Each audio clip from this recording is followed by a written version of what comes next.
Karena waktu sudah menunjukkan pukul 2:05 siang, maka kita mulai latihan pada hari ini. Bismillahirrahmanirrahim. Assalamualaikum warahmatullahi wabarakatuh. Alhamdulillahirabbil alamin wassalatu wassalamu ala asyrofil anbiya'i wal mursalin wa ala alihi wa ashabihi ajmain. Amma ba'du.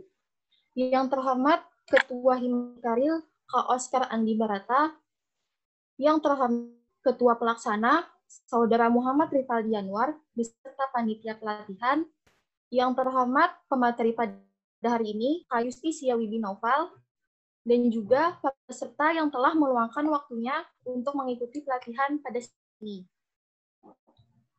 Sebelum saya membacakan susunan acara, dimohon untuk semua peserta dapat menyalakan kameranya terlebih dahulu.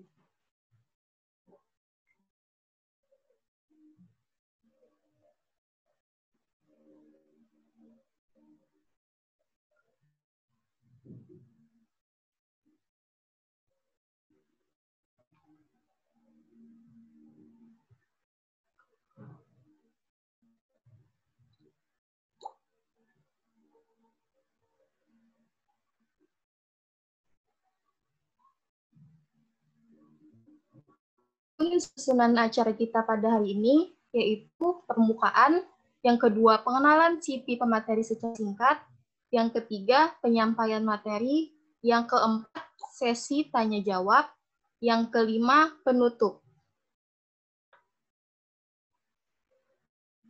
Langsung saja kita ke acara yang pertama yaitu pembukaan.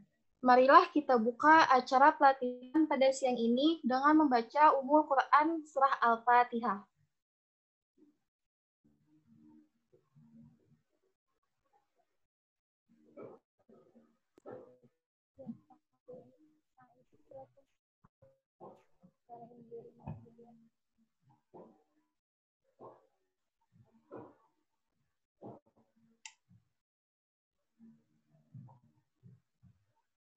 Amin. Acara kita yang kedua yaitu pengenalan CV pemateri.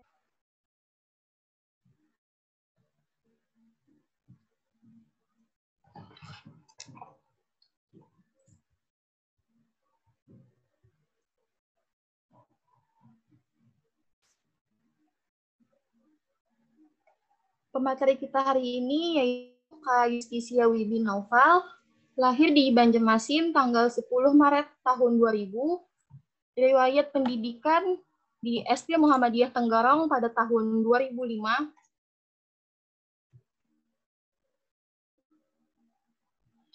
pada tahun 2005 sampai 2011, SMP Islam Terpadu Nurul Ilmi Tenggarong 2011 sampai 2004, Negeri 1 Tenggarong 2014 sampai 2017, S1 Matematika Fakultas MIPA Universitas Lambung Mangkurat tahun 2017 sampai sekarang. Untuk riwayat organisasi, pernah menjadi anggota divisi Syiar FSI Ulul Albab FMIPA ULM tahun 2018, koordinator divisi Media dan Relasi FSI Ulul Albab FMIPA ULM tahun 2019, anggota divisi Syiar BSO UKMM ULM tahun 2020, dan anggota Komisi 3 Humas dan Aspirasi DPM FMIPA ULM tahun 2020.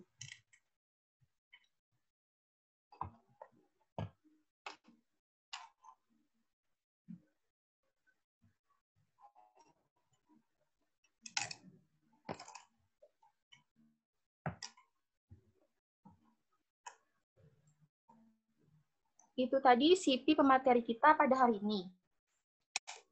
Kita lanjut ke acara selanjutnya, yaitu penyampaian materi tentang aplikasi LATEX. Langsung saja materi kita, yaitu Kak Yusti, waktu dan tempat dipersilahkan. Oke, terima kasih moderator. Assalamualaikum warahmatullahi wabarakatuh. Perkenalkan kembali, nama saya Yustisia Wibi Naufal dari Matematika 2017. Bisa dipanggil Yusti atau Yus. Langsung aja lah. Untuk LaTeX sendiri itu sebenarnya bukan aplikasi, bukan program, tapi lebih ke suatu bahasa pemrograman yang digunakan untuk membuat dokumen. LaTeX atau teks itu sendiri juga bisa dianggap sebagai sistem untuk mengoperasikan aplikasi. Jadi itu banyak digunakan, lebih tepatnya banyak variasinya. Seperti contohnya Text Studio yang misalnya sudah di grup, dan untuk menginstal sistemnya sendiri itu menggunakan package yang biasanya disebut sebagai Mixtex. Nah, mengubah ke screen-nya ya. Ini kelihatanlah sudah screen-nya. Ya, anggap ya sudah. Silakan sambil dilihat-lihat modulnya. Jadi output dari aplikasi yang disebut LaTeX ini bukan kayak MATLAB, kayak yang aplikasi lain matematika sebagainya.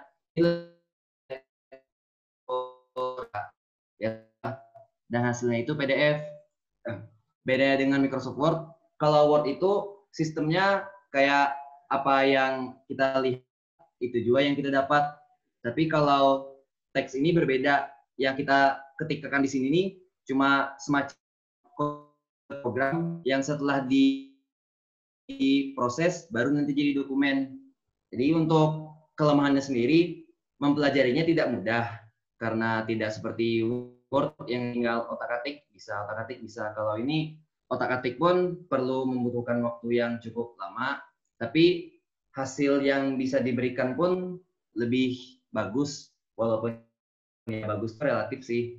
Tapi banyak orang yang sudah mengakuinya, terutama kalau secara internasional penerbitan jurnal itu rata-rata menggunakan sistem LaTeX ini.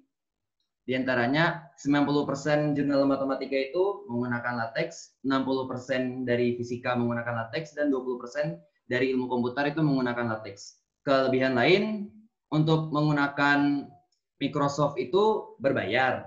Kalau mau gratis, bajakan. Kalau ini 100% gratis, kecuali fitur-fitur berbayar dari Overleaf. Tapi untuk menginstal package Mixtex-nya dan Text Studio itu gratis. Di sini untuk menggunakan text editornya saya menggunakan Text Studio. Kenapa? Karena di Text Studio ini ada berbagai fitur yang membuat mudah untuk digunakan, seperti daftar simbol yang sangat efisien, kemudian wizard yang membuat mengetik dari awal tuh lebih mudah.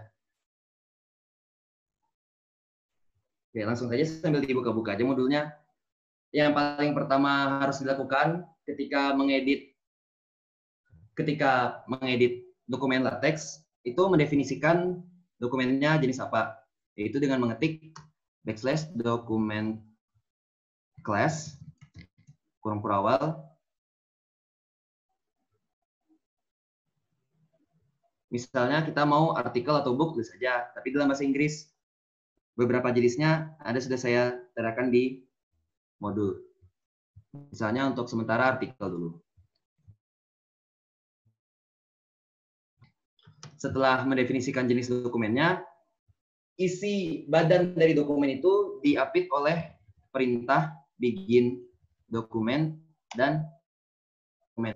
Jadi yang ada di dokumennya itu sendiri nanti akan muncul bagian yang diapit oleh dokumen ini. Misalnya kita ketikkan hello world di sini, kemudian kita bahasanya compile atau dieksekusi lah. Barulah akan menghasilkan dokumen yang bertuliskan seperti itu, hello world. Untuk apa sih? Untuk pengaturan sendiri ini sudah otomatis dari LaTeX sendiri. Jadi kita tuh tinggal mengetik apa yang ingin kita ketik dan program akan menyuntingnya secara langsung.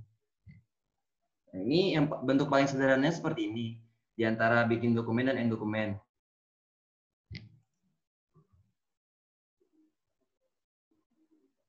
Nah, seperti yang sudah saya bilang tadi, di LaTeX ini ada beberapa hal yang serba otomatis. Di antaranya, kita misalkan di awal mendefinisikan nama penulis dan judul. Judul itu bahasa Inggrisnya title.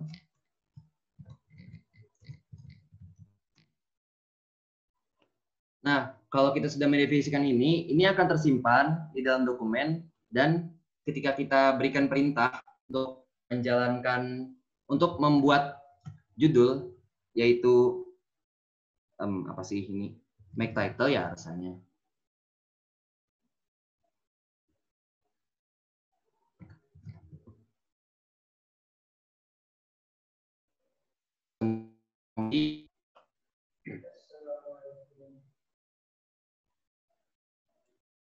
Nah, ini akan menghasilkan judul dokumen yang otomatis.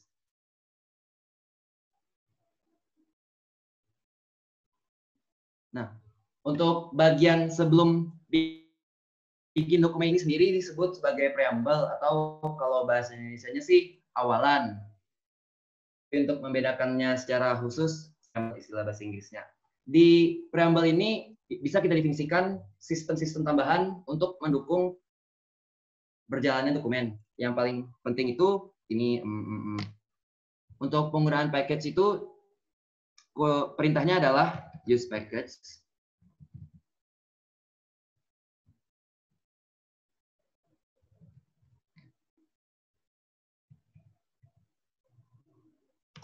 Nah, seperti ini. Yang di dalam kurung siku ini adalah opsi untuk mengatur package-nya, sementara yang di sini adalah nama package-nya.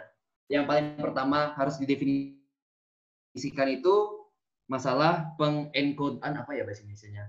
Pokoknya ini sistem paling utama dalam mengerjakan dokumen LaTeX, yaitu input encode.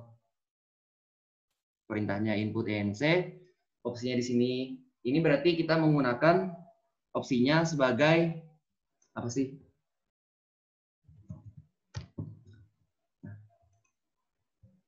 Jadi definisikan dulu seperti ini. Ini UTF-8, salah satu jenis pengencode di bahasa LaTeX. Bisa juga sebenarnya menggunakan yang lain, tapi tidak direkomendasikan.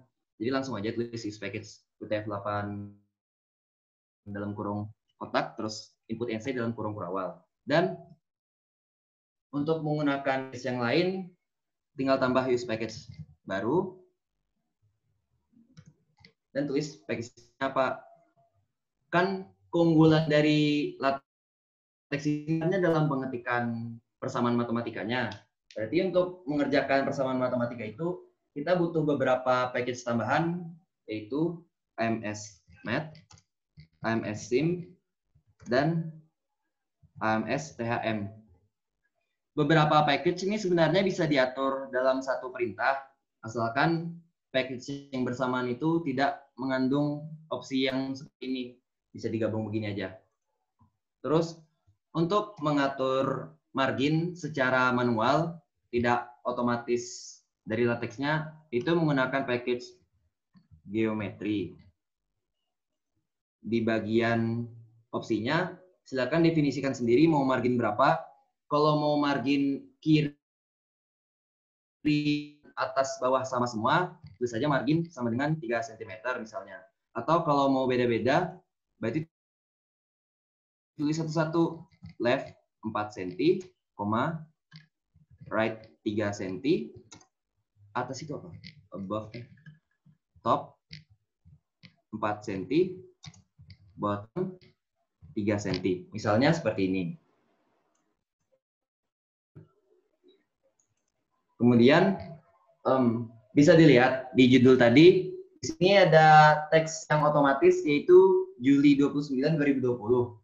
Ini kan berbahasa Inggris. Kenapa? Karena bahasa bawaan dari LaTeX ini sendiri bahasa Inggris. Ini bisa diubah dengan menggunakan package Babel. Use package, kurung perawal Babel. Kemudian beri opsi Indonesian. Kalau seperti ini, di-compile, bahasanya akan berganti jadi bahasa Indonesia. Oke, sudah dulu untuk bagian preamble. Kita kembali ke penulisan lagi. Di LaTeX ini sendiri, untuk membuat baris baru, tidak bisa langsung membuat baris baru begitu aja. Misalnya nulis seperti ini nggak akan langsung jadi baris baru. Lanjut lagi di baris yang sama. Mau bikin baris baru itu, dihilangkan baru itu, mengenternya 2 kali, atau memberikan double backslash. double backslash ini sendiri, bentar, lihat hasilnya dulu deh. Nah, jadinya seperti ini. Kalau mau mengatur jarak ininya berapa, jarak ini apa sih namanya? Jarak antar paragrafnya berapa, bisa ditambah.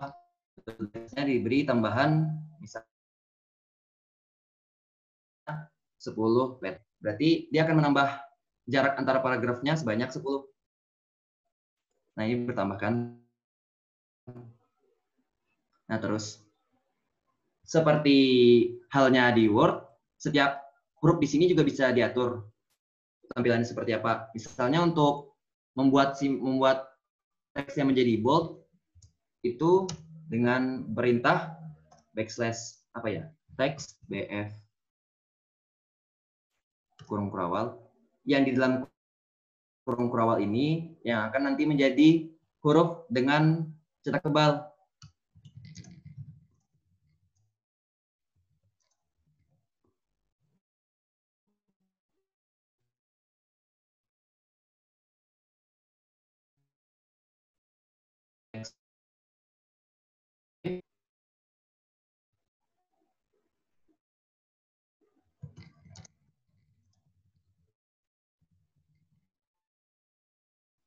Nah, ini tandanya yang tadi huruf bercetak tebal.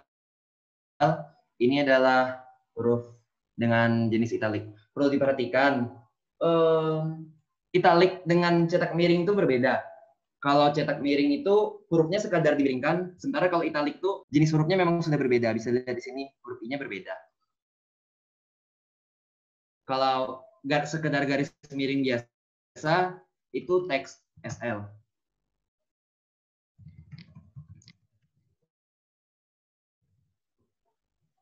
Ada jenis-jenis yang lain bisa dilihat di modul, misalnya fontnya yang diganti atau ukurannya, itu bisa juga. Cara mudah menghafal perintahnya, karena ini kan sederhana aja nih, perintahnya lebih baik dihafal. Menghaf ini singkatan dari boldface, artinya cetak tebal. Slanted ini, SL ini singkatan dari slanted, singkatan untuk cetak miring, IT singkatan dari italic untuk italic. Tapi kalau memang nggak mau menghafal, aja catatannya. Untuk mengubah ukuran sendiri, formatnya agak beda. Bikin kurang kurawal dulu, terus backslash, baru definisikan ukurannya apa. Misalkan large dengan L-nya huruf kecil.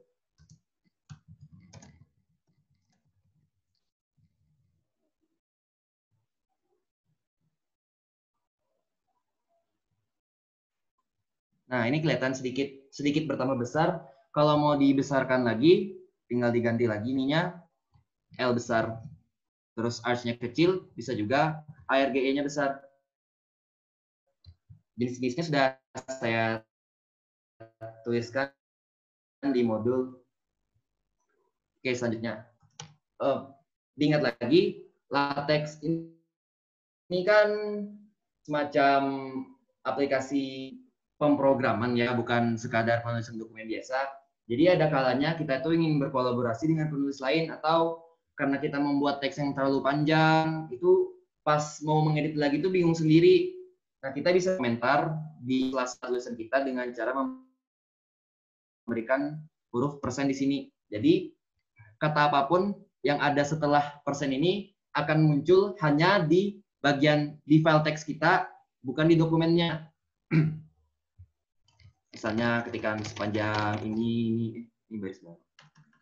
Misalnya ketikan sepanjang ini tidak akan muncul di dokumennya karena hanya hadir di file teks kita sebagai komentar.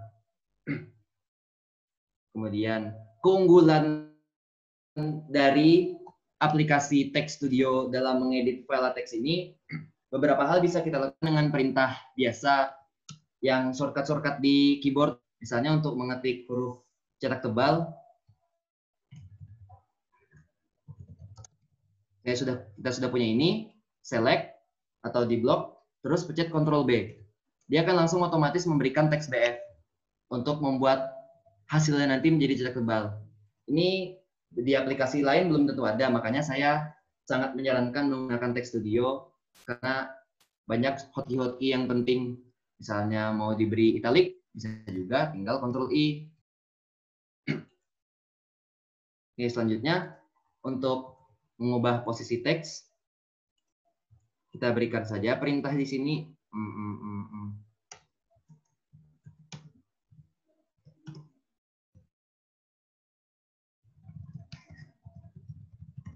Nah, yang ini namanya bukan sekadar perintah biasa, tapi namanya environment atau lingkungan.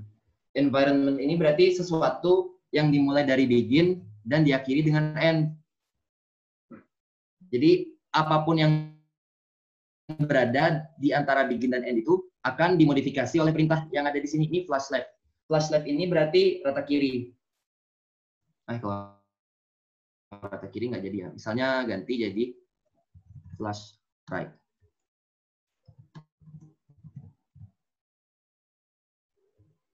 Kita pindah yang ini ke tengah-tengah begin dan end-nya. Nah, bisa terlihat yang ini menjadi rata kanan.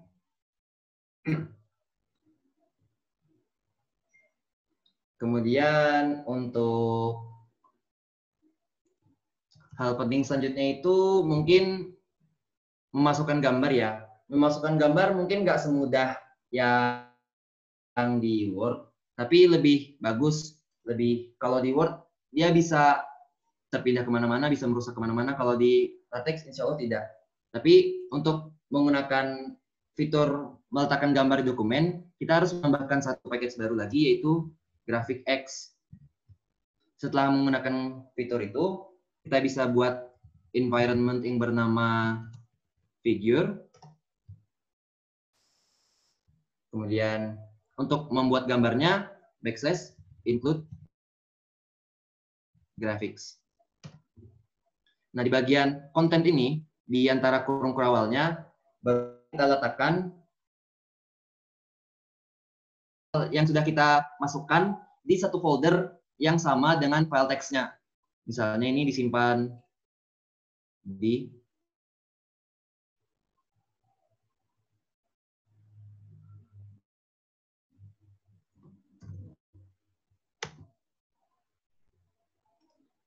misalnya kalau sudah di save, terus masukkan nama gambar di folder yang sama.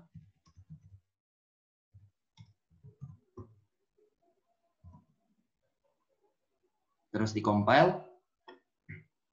Nah, ini kadang-kadang bisa error seperti ini. Kalau error itu berarti ada sesuatu yang salah di ketikannya. Biasanya aplikasi text editornya akan memberitahukan di mana errornya. Di situ dites kecermatan kita dalam membaca dan menganalisis apa sih salahnya. Kalau di sini kan tulisannya error di baris 30, errornya filenya tidak ditemukan. Ini berarti file yang dari 6-nya itu tidak ada di folder yang sama. Misalnya cek di mana semalamnya.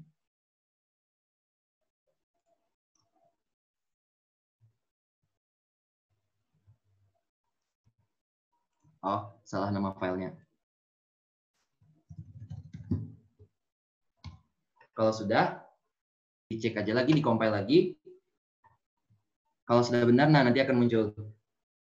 Untuk peletakan gambar sendiri, biasanya LaTeX mengatur secara otomatis tergantung di mana, seperti apa keadaan dokumen kita. Kalau dokumennya kayak ini, nanti LaTeX-nya naruh otomatis di sini supaya nyaman dilihat. Nanti naruhnya di sini supaya nyaman dilihat. Kalau kita tidak sepakat dengan keputusan sistem untuk menaruh gambarnya di mana, itu bisa dipaksa dengan menggunakan package apa ya namanya? Menambahkan package float, float.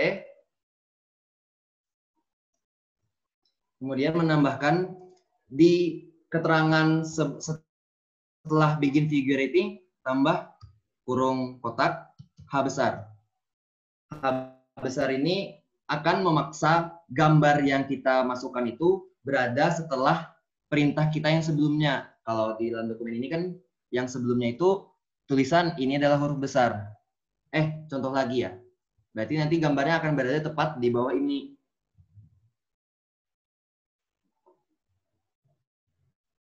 Nah, seperti ini. Gambar ini juga bisa kita berikan caption atau keterangan lah di bawah gambarnya. Misalnya kita tuliskan ini 6 jari.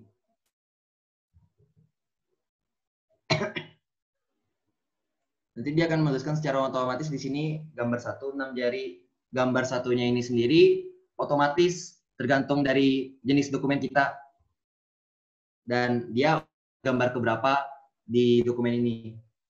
Ini kan nggak enak dilihatnya, tulisan gambar satunya di tengah, tapi gambarnya rata kiri secara bawaan. Ini bisa kita berikan perintah tambahan, yaitu centering. Centering ini sebenarnya sama kayak perintah yang ini, environment yang flash right. Bedanya kalau ini namanya environment yang modifikasi apa yang ada di tengah-tengahnya. Tapi kalau centering ini dia perintah, bukan environment. Dia akan mengubah apapun yang berada di bawahnya. Jadi input graphics, caption 6 jari, terus kalau misalnya kita mau naruh input graphics baru,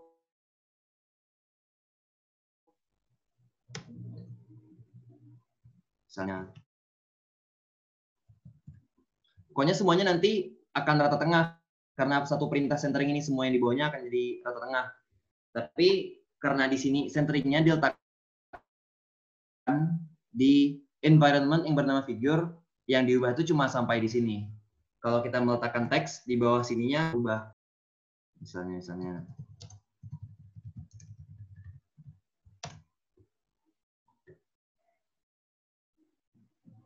Nah, ini gambarnya sudah secara sukses ditaruh di tengah dokumen, tapi tulisannya enggak.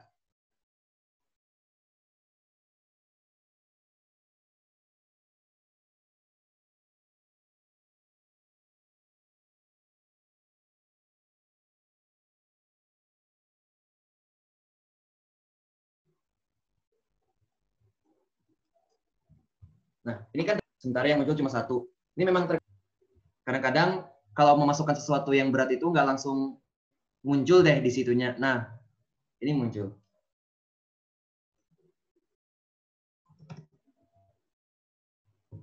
Oke. Bagian selanjutnya yang ada di Word apa lagi? Oh, daftar. Untuk membuat daftar, kita bikin environment baru, enumerate. Enumerate ini daftar yang memiliki angka. Jadi setiap anggota dari daftar itu nanti memiliki angka, misal dari 1, 2, 3 dan seterusnya. Untuk membuatnya cukup beri backslash item dan kemudian tuliskan isinya apa.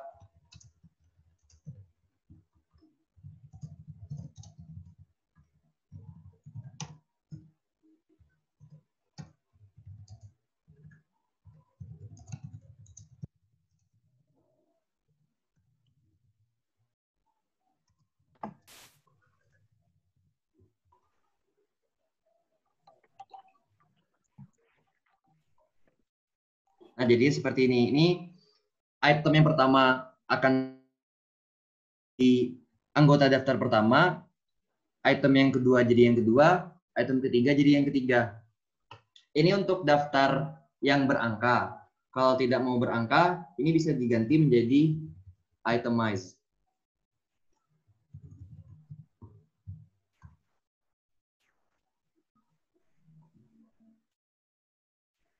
Nah, jadi titik-titik kayak ini. Terus untuk daftar ini bisa dilakukan secara bersarang. Caranya dengan membuat salah satu anggota daftarnya itu kita buat environment baru, yaitu enumerate lagi misalnya, atau itemize lagi sembarang aja. Nah, biar rapi bikin kayak ini.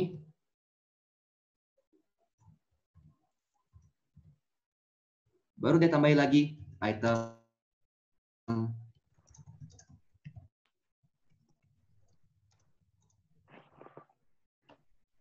Mohon maaf kepada pemateri, penyampaiannya kecepatan, Jar. Oh, banyak sih materinya. Maaf, akan diperlambat. Sambil dibaca-baca juga modulnya di situ sambil dijelaskan sedikit. Oke, diperlambat. Jadi intinya untuk membuat daftar, untuk membuat daftar itu pakai environment, di mana environment itu tadi perintah yang memodifikasi apapun yang berada di antaranya.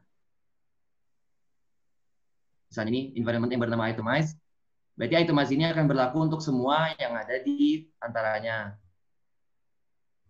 Untuk menambahkan anggota dari daftarnya, tambahkan item sampai sebanyak yang diinginkan. Dan pembuatan daftar ini bisa dilakukan secara bersamaan. Caranya, untuk pengisian item yang ingin dibuat daftar baru, bikin aja lagi environment yang baru, entah itu itemize atau enumerate. Setelah itu, di dalam environment yang baru, barulah bikin item-item baru lagi. Nanti hasilnya ini.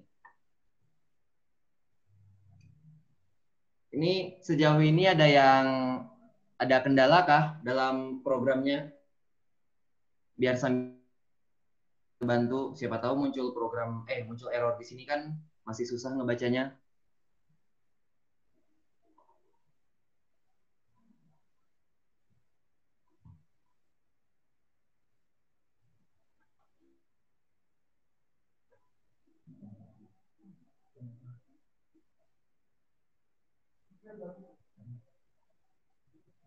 Oke, tidak ada.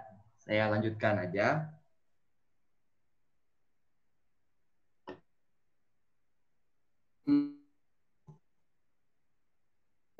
Word untuk membuat tabel, belajar membuat tabel di ada visualisasi, sementara kalau tabel itu kan apa yang kelihatan gitu.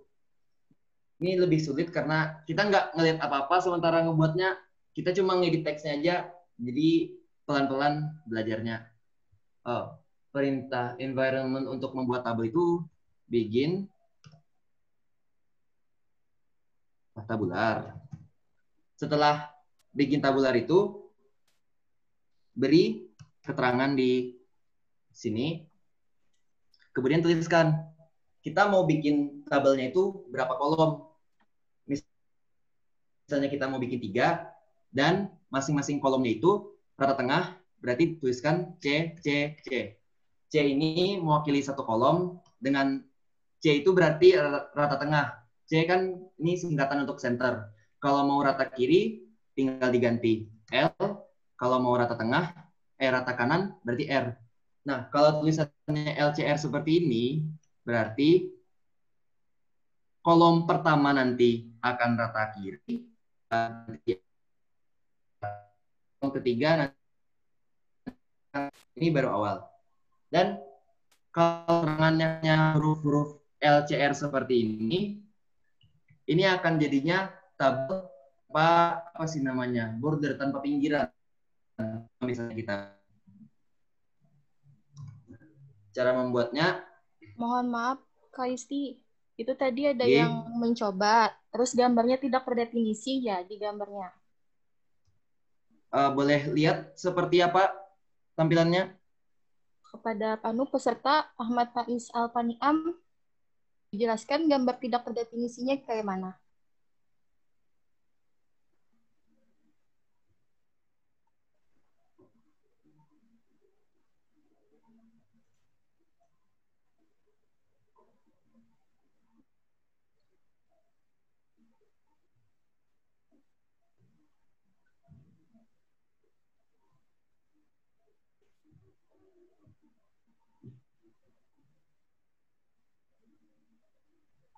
Atau maksudnya pas mau memasukkan gambar kah ya?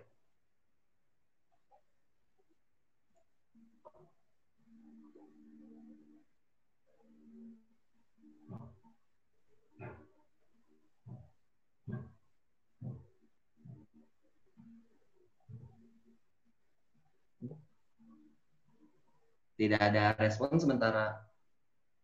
Lanjut aja gini dulu, Kak. Oh, ini ada. Sama tidak terdeteksi kayak tadi. Tulisannya apa di bawah, di bagian bawah teks editornya itu biasanya ada dikasih tahu errornya di mana. Dan setelah dikasih tahu errornya apa itu, bisa kita perbaiki sendiri. Kalau kakak tadi kan errornya itu gambarnya tidak ketemu. Kenapa? Karena tidak ada gambar yang bernama seperti itu di dalam folder yang sama di tempat kita menyimpan file teks itu. Kalau gambarnya nggak satu folder, ya nggak akan terbaca, walaupun namanya sudah betul. Dan kalau sudah satu folder, nama filenya harus benar. Lengkap dengan huruf besar, huruf kecilnya. Dan jangan dikasih spasi. Oke, sementara lanjut dulu. Untuk pembuatan tabel, ini pembuatannya bertahap. Misalkan, kita kolom dulu. Kolom pertama, ini dari kolom pertama. Kalau pindah ke kolom selanjutnya,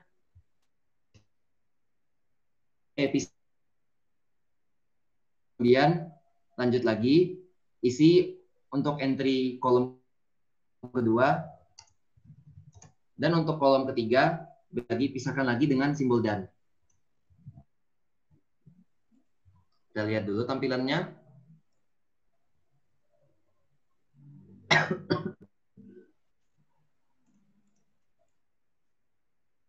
Nah, jadi seperti ini. Seperti yang sudah saya bilang tadi, kalau membuatnya sesederhana LCR tadi, ini akan membuat tabel tanpa tanpa garis-garis itu, tanpa pinggirannya. Kalau mau memberikan pinggirannya, itu bisa dengan kembali mendefinisikan di bagian kolom tadi, beri garis garis vertikal di antara kolom-kolomnya seperti ini. Kalau seperti ini, nanti di antara di samping kolom pertama, kolom kedua, dan kolom ketiga, masing-masing akan ada satu garis yang memisahkannya. Kalau misalnya seperti ini.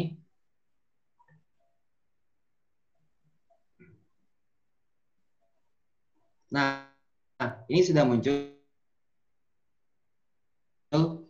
garis yang memisahkan antara kolom. Kita tinggal butuh garis yang memisahkan antar baris. Itu mendefinisikan tengahnya langsung. Beri horizontal itu line.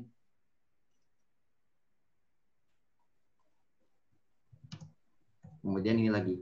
Jadi satu kali menuliskan perintah line ini akan membuat satu garis horizontal di tempat yang sama. Jadi kalau di sini menuliskan line-nya display no line. Jadi setelah menuliskan ini line ini akan berada di antara berada di atas dan bawah baris pertama ini tadi. Coba di-compile.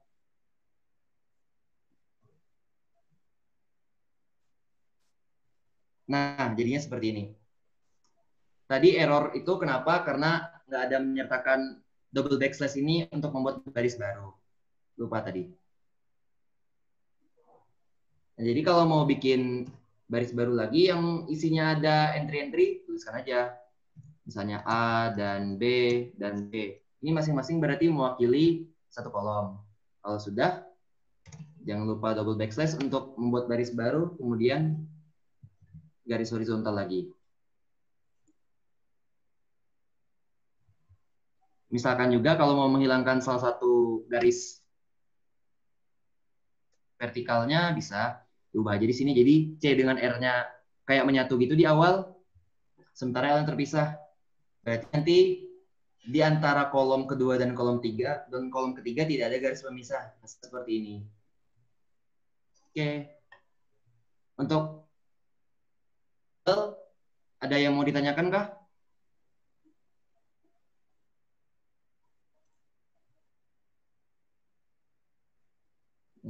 Kalau tidak ada, lanjut. Kita ke bagian paling utama dari fungsi sistem LaTeX ini, yaitu persamaan matematikanya. Secara sederhana, persamaan matematika paling gampangnya dituliskan dalam perintah dolar seperti ini, $2. Jadi perintah apapun yang berada di antara $2 ini akan menjadi persamaan matematika. Misalnya di sini saya menuliskan X, ini simbol pangkat. pangkat 2 tambah Y simbol pangkat 2. Ini hasilnya nanti akan jadi X kuadrat tambah Y kuadrat. Penulisan persamaan matematika juga bisa dituliskan dalam kurung bulat seperti ini.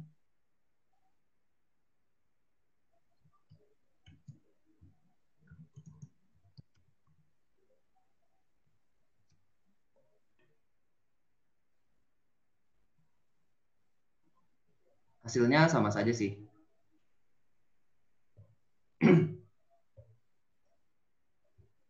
Yang berbeda itu perbedaan antara kita menuliskan persamaan matematika itu di dalam paragraf atau membuat paragraf baru.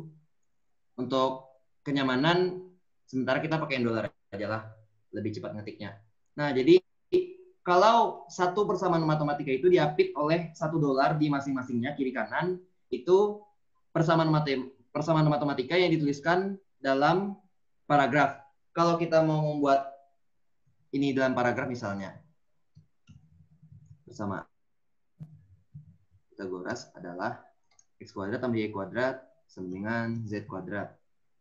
Ini akan menjadikan persamaan matematika yang ini berada di paragraf yang sama dengan kalimat yang sebelumnya.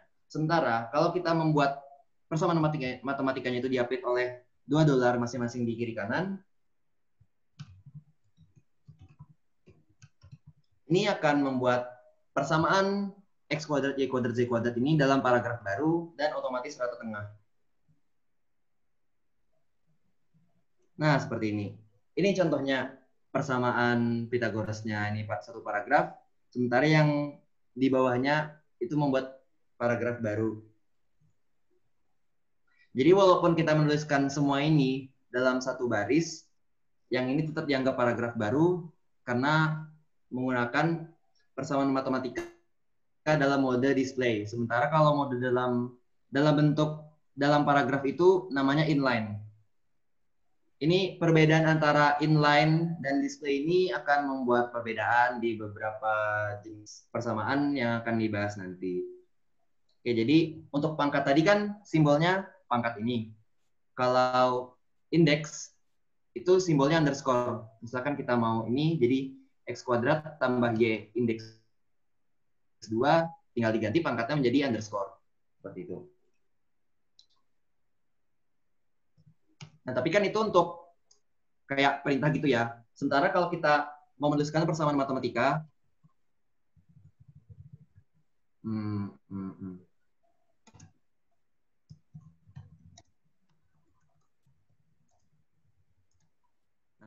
misalnya saya mau menuliskan persamaan Euler. Persamaan Euler itu kan E pangkat IP tambah 1 sama dengan 0. Oke.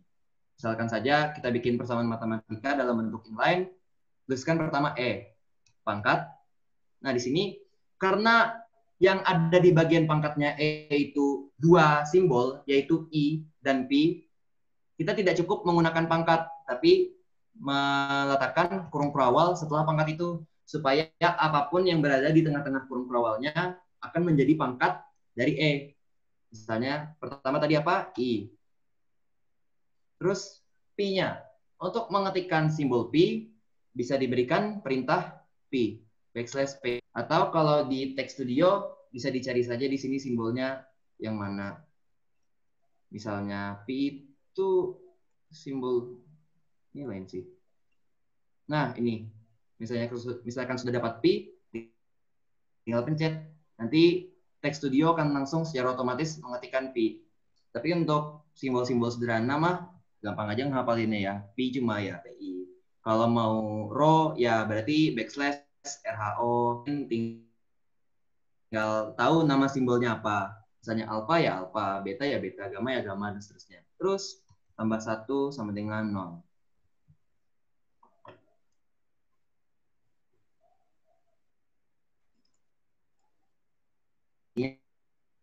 Kedua-dua dari I dan P itu menjadi pangkat dari E. Menuliskan pangkat I, kemudian perintah P tanpa kurung perawal ini, yang akan menjadi pangkatnya hanya I. Selanjutnya, seperti yang sudah saya bilang tadi, ada perbedaan di beberapa perintah matematika dalam bentuk inline dan display. Salah satunya adalah dalam menggunakan limit.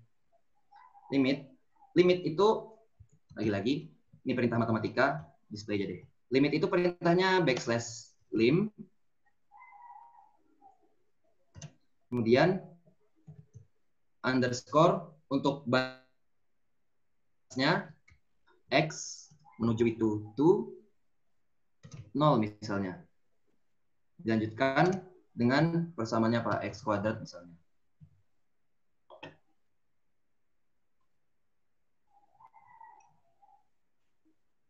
Nah, tampilannya seperti biasa, seperti limit biasa bagus. Tapi kalau kita menuliskan limit ini di bagian di dalam suatu paragraf, yaitu dalam mode inline, misalnya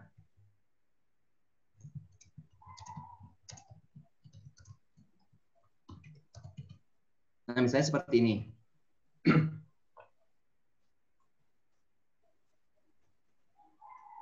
Nah, ini hasilnya akan berbeda. Tampilan limitnya tidak seperti yang ada di atasnya, yang batasnya, yang limitnya itu ada di bawahnya. Di sini dia seperti indeks biasa jadinya, bukan kayak ini. Cara menanggulanginya, ini beri perintah baru, backslash limits. Underscore-nya hilangkan.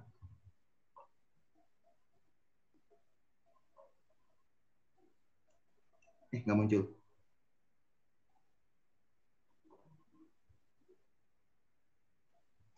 Masih harus underscore ya.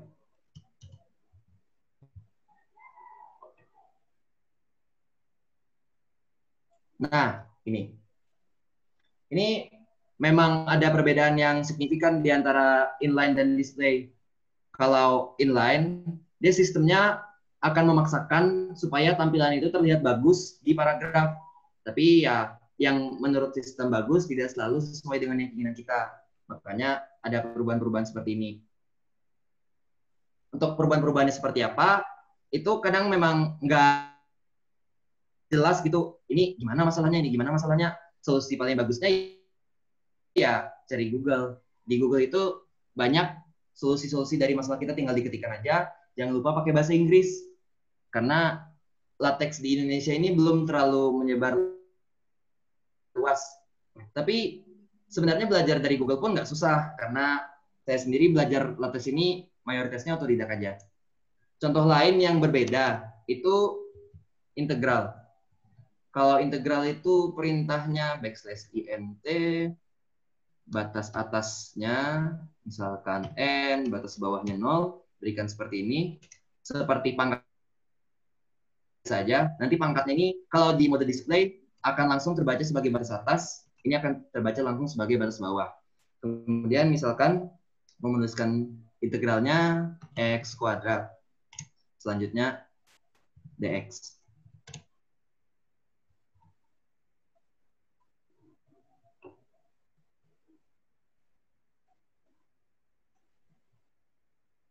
Nah, jadinya seperti ini. Integral dengan batas 0 sampai n, x kuadrat dx. Kalau tampilannya kurang disukai, misalkan di antara x kuadrat dan dx terlalu dekat, ini kita bisa menambahkan spasi dengan simbol bendera. Kenapa nggak ada spasinya di sini?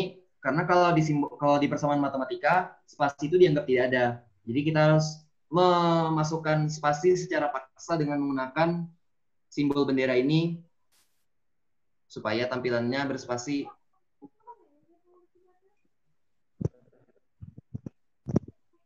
Nah, lebih enak kalau lebih enak dilihat kan bagus juga. Oke, sampai sini ada yang kesulitan kah? Atau ada yang error-error?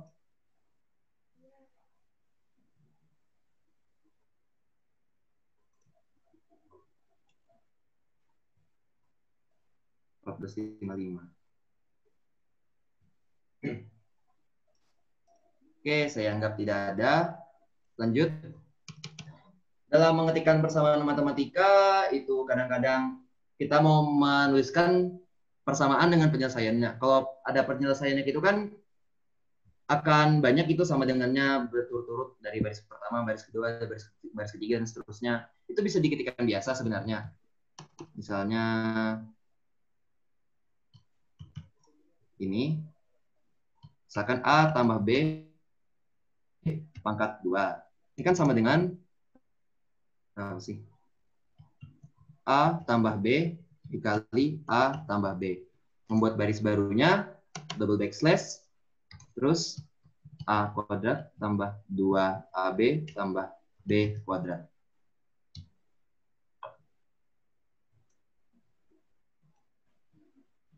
Nah, begini. Nggak mau. Oh, berarti memang harus baris baru.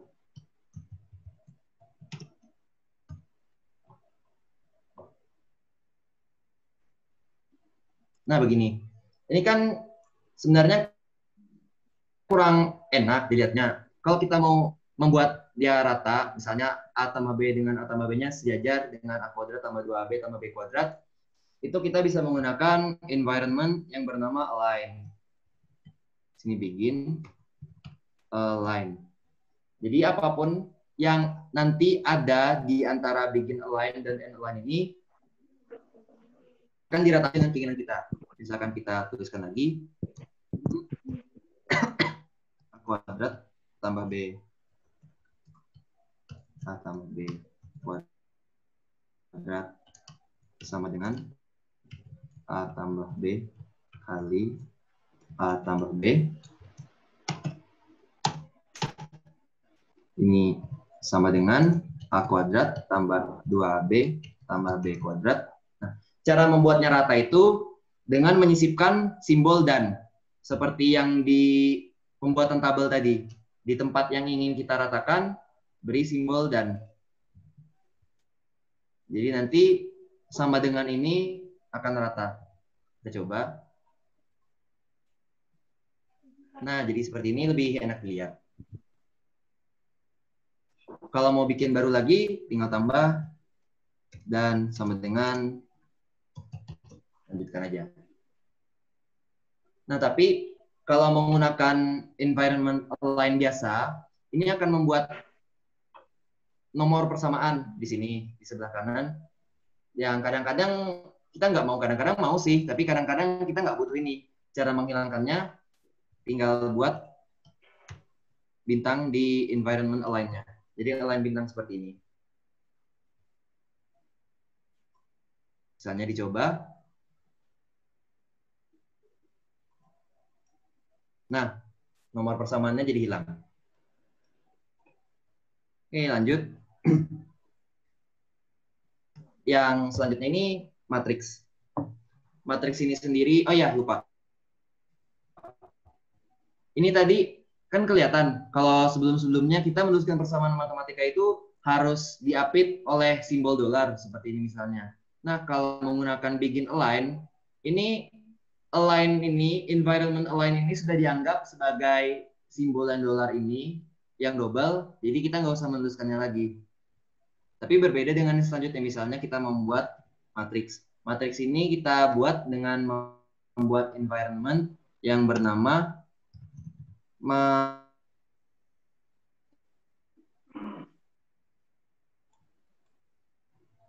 Nah, kalau di Text Studio sendiri, kadang-kadang sebelum kita menjalankan programnya pun ada dikasih tahu kesalahan di sini, dikasihnya highlight berwarna merah, ada error di sini.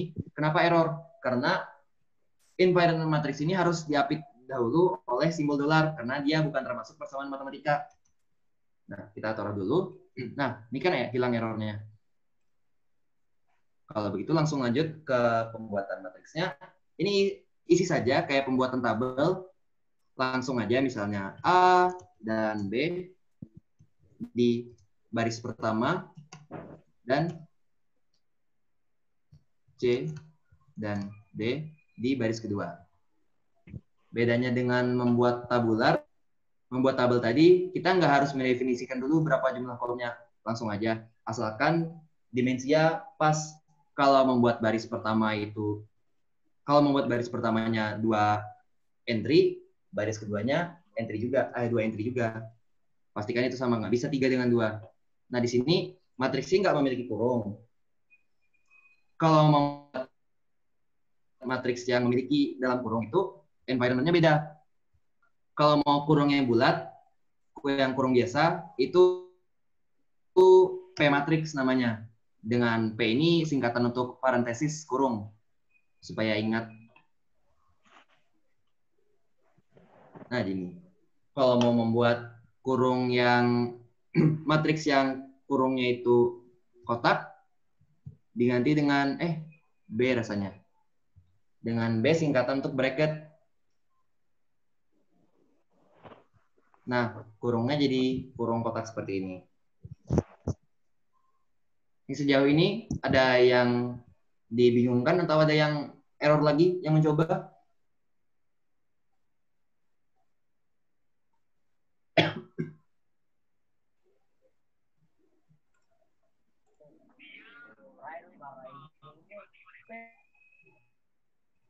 Ini tidak ada.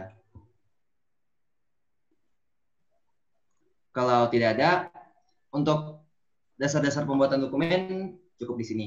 Kita lanjut ke bagian selanjutnya, yaitu Beamer.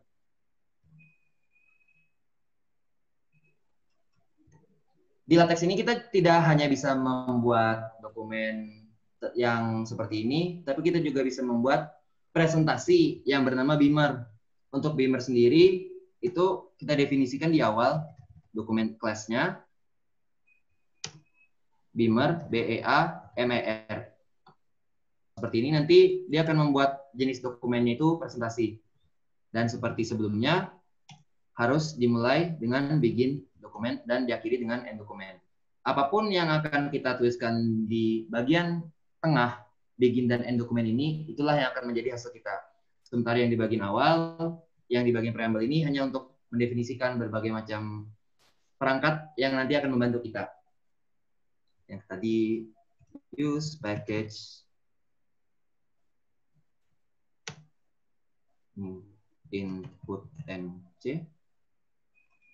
kurung siku ENTF 8 dan seterusnya. Keuntungan menggunakan aplikasi Text Studio itu kita bisa menggunakan kita bisa memunculkan hal-hal yang sederhana seperti ini yang agak merepotkan ini dengan otomatis. Caranya membuka wizard dan memilih di antara ini, quick start atau quick Beamer presentation. Kalau start ini untuk membuat dokumen biasa, Beamer presentation ini untuk membuat presentasi dalam bentuk Beamer, dan seterusnya.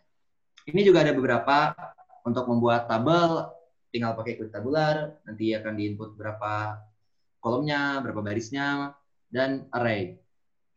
Misalnya, ini quick Beamer presentation. Ini akan memberikan kita opsi seperti apa kita mau membuat Beamer kita. Pertama ada tema. Tema ini ada beberapa tema bawaan dari Beamer. Misalnya untuk sementara kita pakai Warsaw. Tampilannya nanti akan seperti ini. Encodingnya tadi UTF-8. Sini kita bisa mendefinisikan lagi siapa penulisnya, apa judul presentasinya.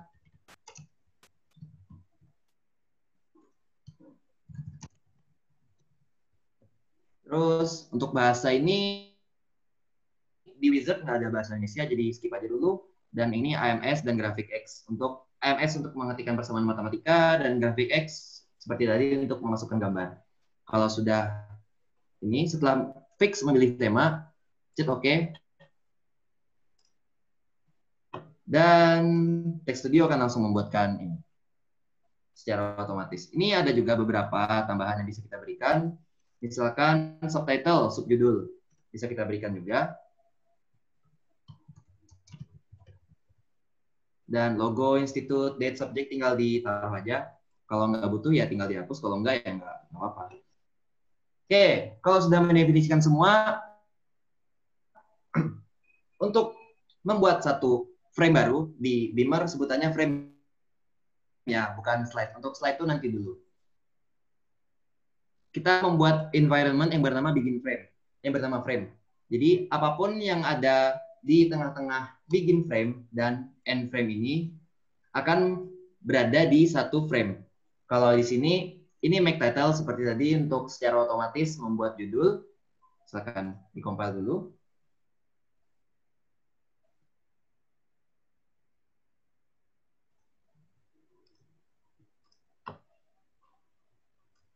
Halo. Nah, hasilnya seperti ini.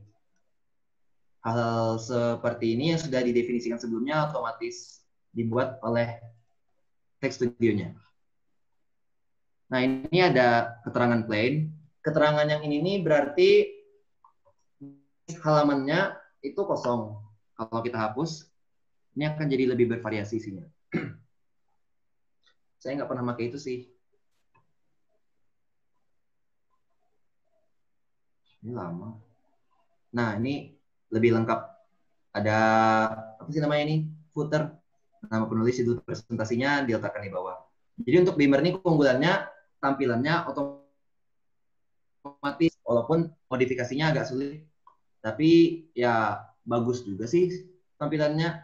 Tapi kalau mau presentasi hal-hal yang berbau matematika kan nggak harus butuh tampilan yang apa-apa. Yang penting apa isinya itu tersampaikan dengan baik dan mudah dilihat.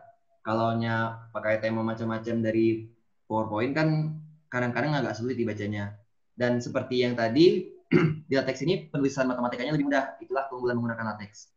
Oke, untuk frame selanjutnya. Misalnya kita ingin membuat ini frame baru, berarti seperti tadi bikin frame dan end frame. Kemudian kita bisa memberikan judul untuk frame baru, yaitu dengan memberikan kurung kurawal seperti sebelum-sebelumnya di setelah bagian bikin frame ini, dan memberikan judul frame di sini. Yang isinya misalkan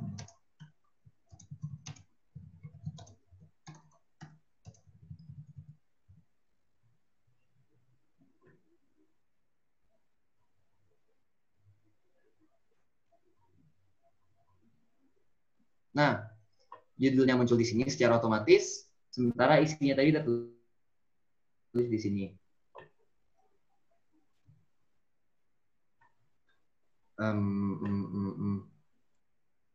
Selanjutnya, hal yang berbeda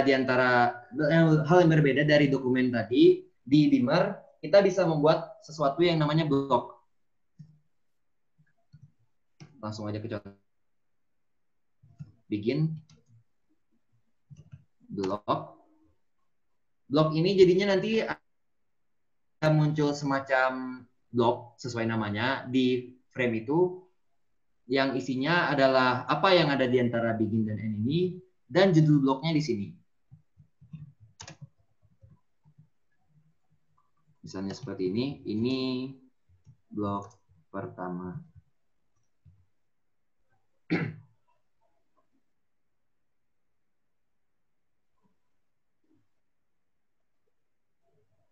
Nah, jadinya seperti ini. Ada blok, dia otomatis rata tengah secara vertikal kalau di Beamer. Kalau cuma itu berarti seperti ini. Kalau kita mau bikin blok baru lagi, blok merah apa ya? Alert block. Kalau kita mau membuat blok dengan warna berbeda, itu namanya bukan blok biasa, tapi alert block. Jadi ada tulisan alertnya, terus judulnya seperti biasa kita beri.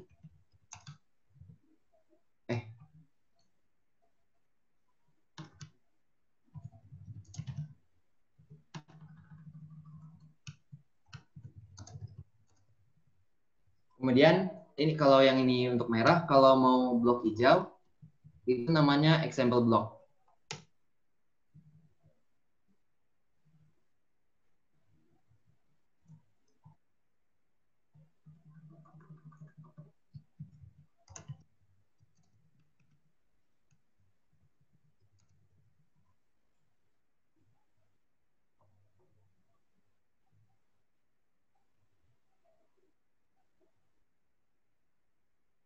Nah, hasilnya seperti ini.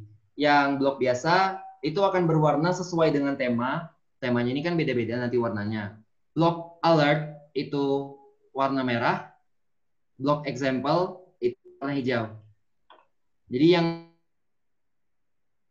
warnanya sesuai tema itu cuma blok pertama. Terus. Nah, tadi kan saya bicara soal perbedaan antara frame dan slide di LaTeX, di Beamer. Frame itu satu frame yang sama ini, tapi satu frame bisa kita buat menjadi beberapa slide dengan menggunakan perintah pause. Misalnya kita ingin membuat satu frame ini menjadi 3 slide, yaitu slide pertama isinya cuma blok biru, slide kedua isinya blok pertama dan blok kedua, dan slide yang ketiga itu isinya ketiga blok ini. Caranya dengan memberi jeda setelah blok pertama, jeda itu bahasa Inggrisnya pause, kemudian jeda lagi setelah blok kedua. Kalau dibuat seperti ini, nah ini akan membuat 3 slide berbeda seperti yang sudah saya bilang tadi. Slide pertama isinya blok pertama aja, slide kedua isinya blok 1 dan blok 2, slide ketiga isinya ketiga blok sekaligus.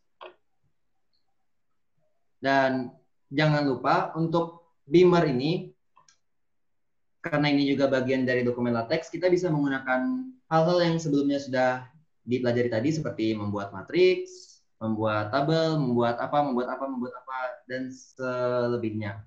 Sebenarnya lebih banyak lagi hal yang bisa dilakukan di LaTeX, tapi berhubung batas itu dan kelihatannya ada juga yang kenal LaTeX. Untuk materinya saya cukupkan untuk yang dasar-dasar dulu karena saya juga belum kenal jauh sih.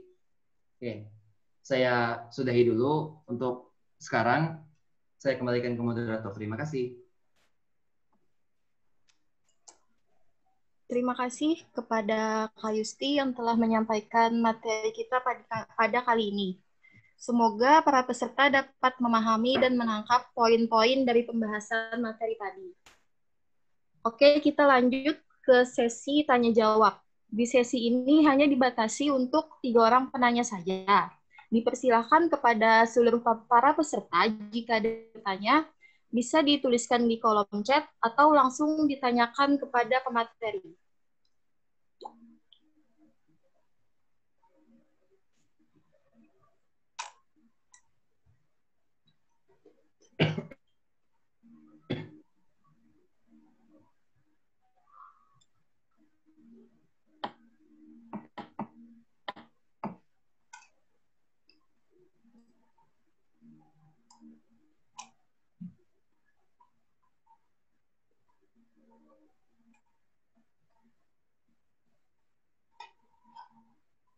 Apakah ada yang mau bertanya?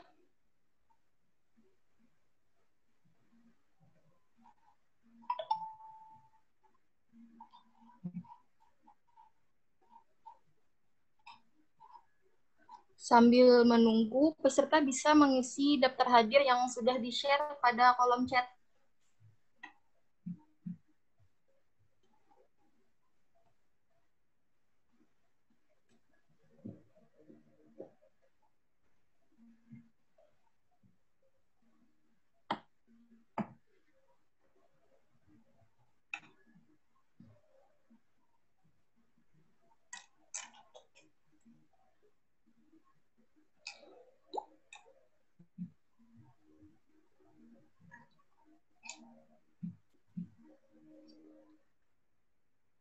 Kita tunggu sampai pukul 15:15 untuk sesi tanya jawab ini.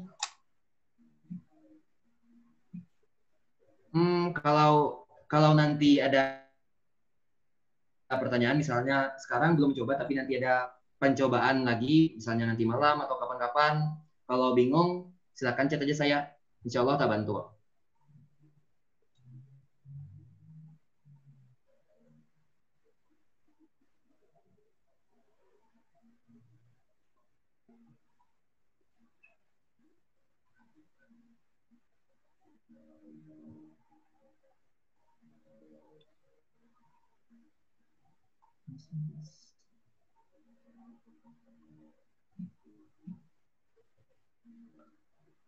Oke, karena sepertinya tidak ada yang bertanya, maka kita lanjut ke acara berikutnya.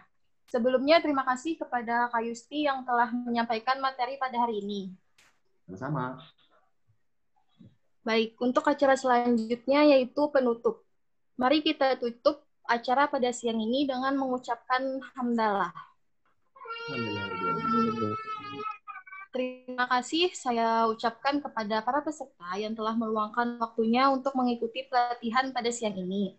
Saya selaku moderator meminta maaf jika ada kesalahan-kesalahan kata.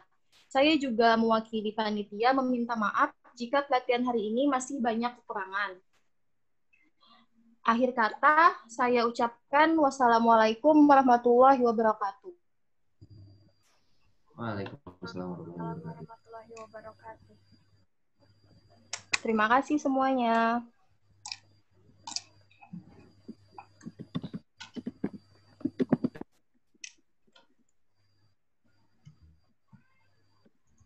Iya, Jana, terima kasih.